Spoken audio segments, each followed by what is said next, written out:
সব থেকে টাফ কাজ হচ্ছে একটা মেয়ের জন্য সোলো ট্রাভেলার হিসেবে, সেটা হচ্ছে একটা ওয়াশরুম খুঁজে পাওয়া। নমস্কার জনগণ, আমি অর্পিতা আর আমি একজন কথক। আমার গল্পের কথক, জীবনের গল্পের কথক, স্টোরি অফ জার্নির কথক। আমি ঘুরতে যেতে ভালোবাসি, তবে আমি একজন ঘরকুনোও বটে। এবার ঘরকুনো থেকে পৃথিবী ঘুরে দেখার নেশা আর পেশায় যাওয়ার গল্প অন্যদিন হবে। আজ হবে আমার একেবারে একা কলকাতা থেকে দিল্লি যাওয়ার এবং দিল্লি থেকে মানালি পৌঁছানোর গল্প। ফাইনালি আমি পৌঁছেছি জিটিবি নগর, যেখান থেকে মানে এই মেট্রো স্টেশনটার কাছাকাছি মুখার্জি নগরের কাছাকাছি মেট্রো স্টেশন, সেটা হচ্ছে এটা গুরু তেগ বাহাদুর নগর।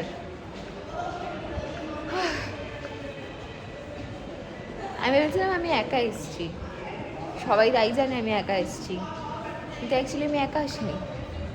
আমার মনে হচ্ছে মাইগ্রেনটাও সাথে সাথে এসছে। আর ভালো লাগছে না এইসবের মধ্যে, মাইগ্রেনকে কি করে হ্যান্ডেল করবো ভাই।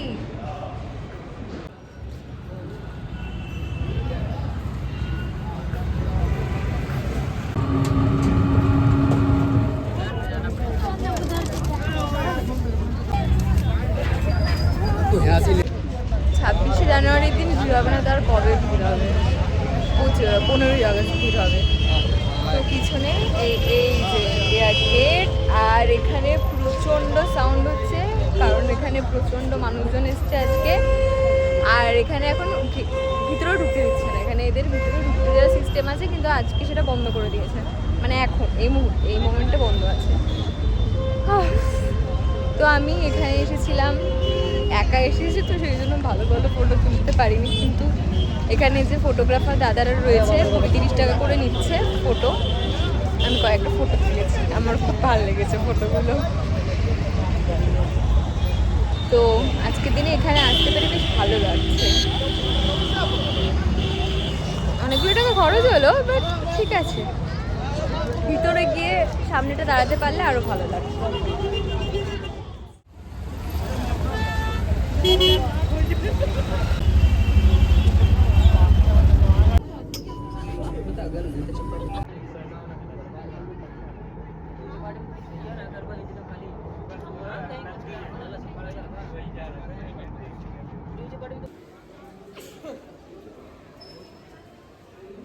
আমার জীবনের এই আজকের দিনে শুধু মেট্রোতেই কেটে গেল। মেট্রো মনে হচ্ছে জীবনের 90% বোধহয় মেট্রোতেই কাটিয়ে দিল। আমার এরপর আর মেট্রোতে চাপতেই ইচ্ছা করবে না। আজকে এত মেট্রো চেপেছি আমি, দিল্লির মেট্রো পুরো গুলে খেয়ে নিয়েছি। কোন মেট্রো কোথায় যাবে, কোন দিকে গেট খুলবে।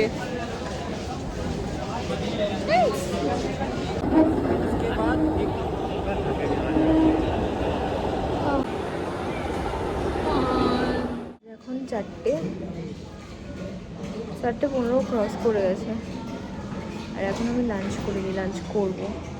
একটা ঠিকঠাক দোকান খুঁজে পাইনি খাওয়ার মতো। মেট্রোর পাশে যে সমস্ত আউটলেট রয়েছে, তাদের প্রাইস নর্মাল প্রাইসের থেকে অনেক বেশি। তাই হোক, তো উল্টো দিকে মানে একদম যেখানে কাশ্মীরি গেট মেট্রো, তার উল্টো দিকে একটা এই রেস্টুরেন্ট শ্রীহরি বলে একটা ভেজিটেরিয়ান রেস্টুরেন্ট। ওখানে মশালা ডোসা খাবো। আজকের দিনটা আমার কাছে ভীষণ চ্যালেঞ্জিং। তার কয়েকটা কারণ রয়েছে। 1 নম্বর হচ্ছে আজকে আমি একা ট্রাভেল করছি। 2 নম্বর হচ্ছে আজকে যে জার্নিটা শুরু হচ্ছে সেটা শেষ হবে কালকে। আর এই জার্নিটা পুরোটাতে কোথাও কোনো রেস্টের বেলায় নেই, পুরোটাই ট্রাভেল। এবার আমি নিজে বাড়ি থেকে বেরিয়েছি 12 ঘন্টা হয়ে গেছে। আমি বাড়ি থেকে বেরিয়েছি 4:11 ভোরবেলা, এখন বিকেল 4:30 11 ক্রস করে গেছে। আর মাঝখানে যেটা ফ্লাইটে যে ব্রেকফাস্ট মিলটা দিয়েছিল সেটা খেয়েছিলাম। তারপরে মুখার্জিনগরে গিয়ে আমি ডাবের জল খেয়েছিলাম। আর ওই ডাবের জলটা খাওয়ার পর আমি ভাবছি একটুখানি রিফ্রেশ ফিল করবো, বাট নো, আমি যা ভাববো তার উল্টোটাই হবে। আমার শরীরটা খারাপ লাগতে শুরু করে, তবে মুখার্জিনগর থেকে তখন ব্যাক করলাম। তারপর আমার কিছু ভালো লাগছিল না। দেন আবার মেট্রো করে যাতায়াত করতে হচ্ছিলো, কারণ normal transportation is very costly. আমার মনে হচ্ছে মেট্রো অনেক সহজ মনে হয়েছে, এবং প্রাইজিংও ঠিক আছে, রিজনেবল। কিন্তু বাইরে দিল্লিতে আজকের দিনে দাঁড়িয়ে তুমি যে কোনো টুরিস্ট স্পটে যাও, সেখানে যে দামটা নর্মাল রেট থাকে তার ডাবলেরও বেশি নিচ্ছে। মেট্রো স্টেশন থেকে মুখার্জিনগর গেছি 50 টাকায়, আর মুখার্জিনগর থেকে আমি মেট্রো স্টেশনে এসেছি 10 টাকায়। এই হচ্ছে ব্যাপার। নেহাত শরীরটা খারাপ সেই জন্য নচেত ওইটুকু রাস্তা হেঁটেও চলে আসা যায়, বাট ওই আর কি। যাই হোক, সোলো ট্রাভেল করার একটা প্রথম এক্সপিরিয়েন্স আমার জন্য। আর আমার কাছে এটা মানে লিখে রাখার মতো একটা ব্যাপার, মানে। আর এটাই সব থেকে টাফ। যতক্ষণ এয়ারপোর্টে ছিলাম নিশ্চিন্তে ছিলাম। এয়ারপোর্ট থেকে বেরোনোর পর থেকেই মনে হচ্ছিলো যে কোনো একটা রেস্টুরেন্টেই যাব,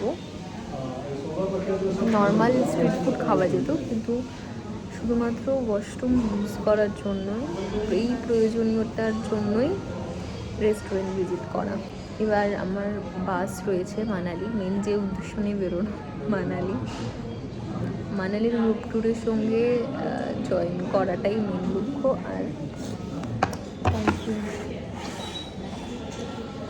আর লাঞ্চ চলে এসছে, আর সেটার জন্য আজকে সন্ধ্যেবেলা 8:30 নাগাদ বাস রয়েছে।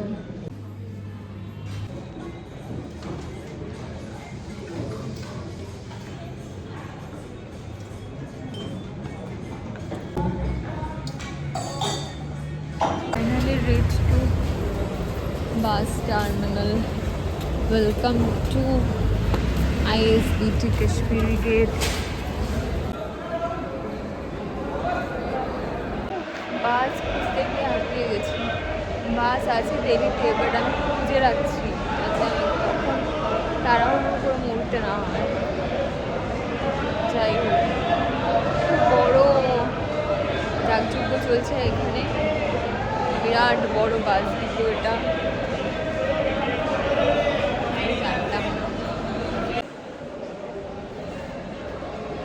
যেখান থেকে বাস যাবে আমাকে নিয়ে মানালি, সেখানে আমি এসে গেছি 5:30টার মধ্যে। এসে এখানে সমস্ত কিছু খোঁজাখুঁজি করে জানতে পারার পর এখানে বসে অলরেডি আমার এখানে 1.5 ঘন্টা কাটানো হয়ে গেছে।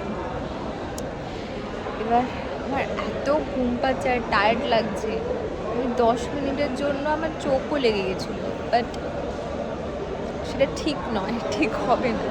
সেই জন্য যতক্ষণ না বাস আসছে আর আমি বাসে উঠে ঘুমোতে পারছি, চোখটাকে খুলে রাখতে হবে ফর এনার্জি ড্রিঙ্ক। আমি অনেক দিন বাদে চা খাচ্ছি, আবার এতটা চা। লেবু চা খুঁজে গেছিলাম, কিন্তু দুধ চাই আছে।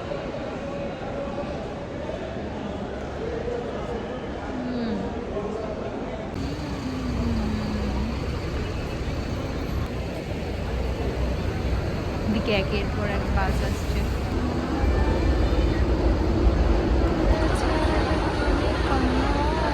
গেলে এত অপেক্ষার পর বাস এসছে, সেই বাসের মধ্যে উঠতে হবে।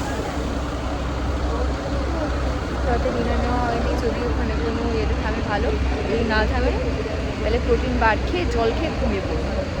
আর ভাল লাগছে না, ঘুমিয়ে অন্তত জীবনটা পেরিয়ে যাচ্ছে বলেই মনে হচ্ছে।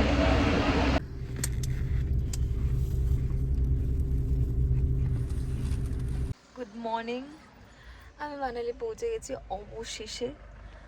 বাইরে এখন বৃষ্টি পড়ছে ঝিরিঝিরি, সকাল 8:30 নামানোর কথা ছিল মানালি বাস স্ট্যান্ডে, কিন্তু ভলভো নাকি যাচ্ছে না বাস স্ট্যান্ড পর্যন্ত, তো আমাদেরকে আধা ঘন্টা আগে নামিয়ে দিয়েছে। মানে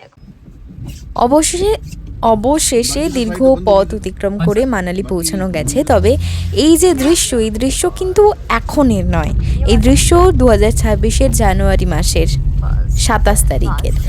এবার এই রকম দৃশ্য যদি আপনি দেখতে চান, এই প্রাকৃতিক সৌন্দর্য উপভোগ করতে চান, তাহলে অবশ্যই আপনাকে ভিজিট করতে হবে সিজনে, মানে বরফের সিজনে। তাহলেই আপনি এত সুন্দর ভিউ দেখতে পাবেন।